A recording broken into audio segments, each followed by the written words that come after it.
How's it going, everyone? Tim here, TRD Adventures. Hope everyone's all well there. As always, thanks for tuning in. Much appreciated. So today we got another cool one here on the table. We have the new kit from Vanquish Products, the VRD Carbon. This is our 1/10 high performance competition chassis kit, and it is quite awesome. Super excited as soon as I saw them release this on their Vanquish live feeds. And if you haven't paid attention, I think it's on Tuesday nights. Vanquish has been going live on Facebook and YouTube for an hour at about 5 o'clock into the day, and they've been going over stuff they're working on, or even showing off a new release and stuff like that. So honestly, been finding lots of good information and some cool stuff. Just tune in, kind of watching that at the end of the day or on the ride home. Just kind of let it play and listen to see what all's going on. So again, super awesome here. So we're almost seeing a little bit of a trend. We had from Axial the SCX10 Pro kit, which was a performance-based, competition-based chassis kit, and the Pro has proven itself again and again and again. It is doing fantastic. It is taking podiums. It's placing well at almost any event it's going to, and already has a world of aftermarket support behind it. Then shortly following, we had Red Cat drop the Red Cat Ascent. It wasn't a kit, but it is an RTR, and it is also a performance-based chassis kit. Both of those have flat rails. And now from Vanquish, we have the VRD Carbon.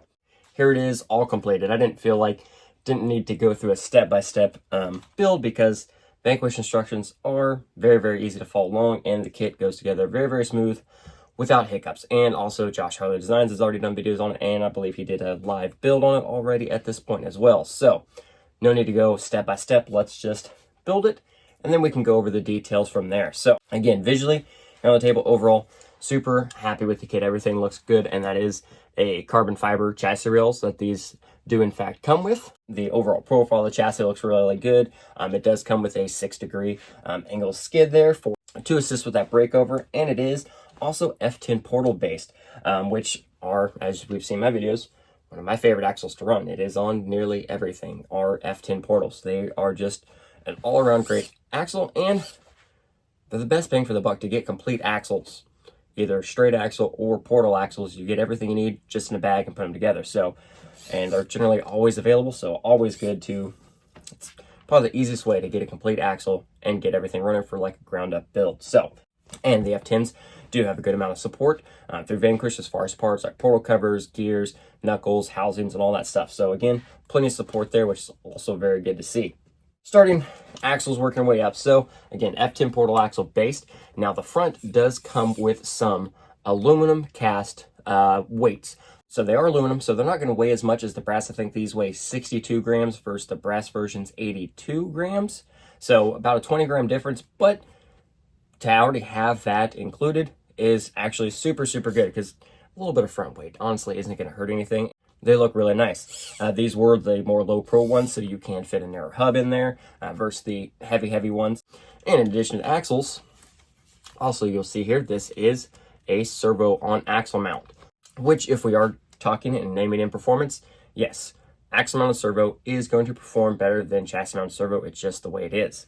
Also, they have mentioned that there will be a chassis mounted servo option parts coming for this. I do not recall if they mentioned that the VS410 dual servo mount already does fit or not. I did not catch that, but regardless, so keep an eye out if they say what does fit, or if they do release some option parts for chassis mounted servos and stuff like that. It is, axle on top, but it is, pretty close. It's about as low as you can get a top mounted servo to the axle. Now, I know a lot prefer to run the axle behind servo, and I have it there on my high-low end mounts. And I do have an extra one, and I will work with it, but I do have, I think, some unfortunate news, because unless you do some link modifications and stuff like that, a behind the axle mount, the normal standard ones that are available lay it straight back. They're not going to fit. There is not enough room between the axle and the VFD here in its stock form for that servo to fit. And if you get one, I don't even know if there is an behind the axle mount for the F10s. That is the sideways one. Even that, I don't think there's enough room. So that is something that can be addressed, though, because you can do some modifying, and you can convert the VFD to more of a stubby and kind of bring the whole VFD, the front, the gear set and everything in here, you can bring that closer. I am actually going to try to track down and order those parts to do that here in the future.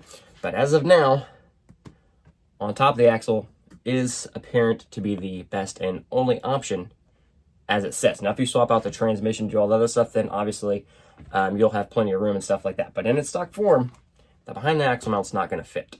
So that is a tad unfortunate, but it's okay. And I've ran it both ways, and honestly, they both work to me. I'm not a good enough driver to tell the difference, so maybe that's just on me. But nonetheless, still very cool to see those options, and also do know that there will be chassis mount support for this here, hopefully in the near future is what they were shooting for. So nonetheless, awesome. So in addition to it being Servo axle, obviously it had to go, it is now 4 links with some high clearance links here in the rear. The front just straight across there, which is fine. So, and the lower links are definitely beefy. You could definitely see some beef on the lower links versus the upper, which is again fine. If I have to choose to have a beefy strong link, it's going to be the lowers. They're going to see the most contact and the most action. So moving up from the axles to the shocks, these are the S8E shocks that they came out with the VS410 Phoenix kits and stuff like that. And I've used them on the Phoenixes and stuff that I've built, and just got a couple other sets, and honestly they're a really good shock. These are the 90mm shock that did come with this. Normally on portals I do like to run 80mm shocks, so that is something that I will probably change out or address here later on. But in the shock kit, when you're assembling the shocks going through the kit, it does give you several of the lower options to change the ride height of the shock mounting. So I picked the lowest one I could, which you're not going to see it very good, but there's 3 options. There's your standard option, there's a little bit longer option, and then there is the shorter option. So I went with the shortest option for the lower shock mounting tabs, and got them all filled up. Luckily, the bodies with all the O-rings, those were already installed, so you just had to put the shafts together, oil them up, fill them, bleed them, and you were good to go. And again, they feel, honestly, they're a pretty good shock. I've had good luck with them. So I ran everything right now with the oil that was in the kit and everything else like that. I didn't do any changes or anything like that, also because I know that I probably will change these shocks out here. I'll probably get some ultra short DraftX ordered, just because I like running the shorter shocks on portals. Very smooth, very good shock, and honestly, putting them together, I think I've only had one that I had an issue with leaking, and that was probably just me or a bad hit. Other than that, I've had several sets of these shocks, and I haven't had any leaking issues or stuff like that. So again, definitely nice to see there. So then we'll move into, the transmission. So it is a VFD in there, but it has some goodies and everything in there. So it does have you build it without, the faux transmission covers and stuff like that, just because you're trying to shave weight and everything else like that. And instead of being post on both sides, it does have that integrated electronics tray kind of mount there. So that was really nice. So got all that done. It does come with the aluminum motor plate, which is good, and the slipper eliminator, so you don't have to worry about slipper pads or anything else like that giving out on you. So, and then getting in more performance wise, it does come with the overdrive gears set for the VFD. So you're getting, I think it's 26% overdrive out of the VFD. And then when you're building the axles, it does have, I think it's underdrive in the rear or the overdrive portal gears. But either way, you're going to equate, when it's all said and done, to roughly 37% overdrive, which is spot on. That's right where I like to keep all of my comp trucks or anything performance based. And then it does come with some plastic bumpers, and they're lower profile, just simple, just molded. There's your bar. Honestly, this is the plastic version of what most of us make for our comp rigs. Just bolts right in there, sticks out just past or just equal to the tires. Basically, they're in the front and in the rear as well. It is going to hang in just a little bit more.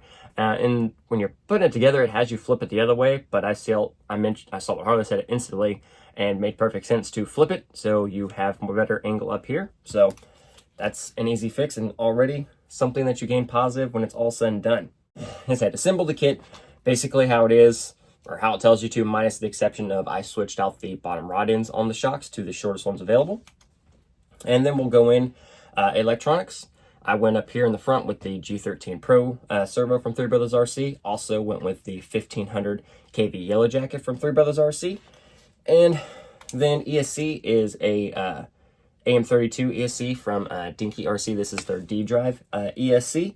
And then radio, my Hobbytown had an extra receiver for the Vanquish controllers that come with the RTRs. And because you can have multiple models, I just picked up one of those. So got it paired to the Vanquish controller because I'm not comping with this or anything right off the bat. We don't have a whole lot going on, so I just want to drive it and have some fun with it. So worked out really good there. And then wheels and tires. We have the high clearance narrow 1.9 wheels from Deluxe Fab. And then we're rocking the faithful Jconcepts Tusk tires with 4.9 anti-foams, also from Three Brothers RC. So there it is, all said and done. Everything works, looks good, and I'm excited to kind of get this out on the rocks. Now, it has not stopped raining here long enough for me to get out and try to paint a new body. So we'll work on that later on or early in the morning before I go crawl if I can.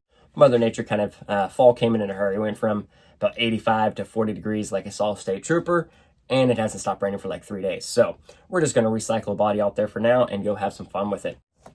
And also, again, definitely excited to see how this truck goes. As far as actual drivetrain and axles, like, there's not much else I would need or want to do to it, really. It already has weight in the front and everything else like that. Now, I will see, like I said, the overall chassis looks pretty good. And I do know several others, I think Brazen, Carmworks, and a few others have gotten the VRD Carbon as well to do some testing and experimenting with. So I do imagine we'll see some other rails, kind of hit the market, whether it be other materials, aluminum or G10 or carbon fiber again, stuff like that.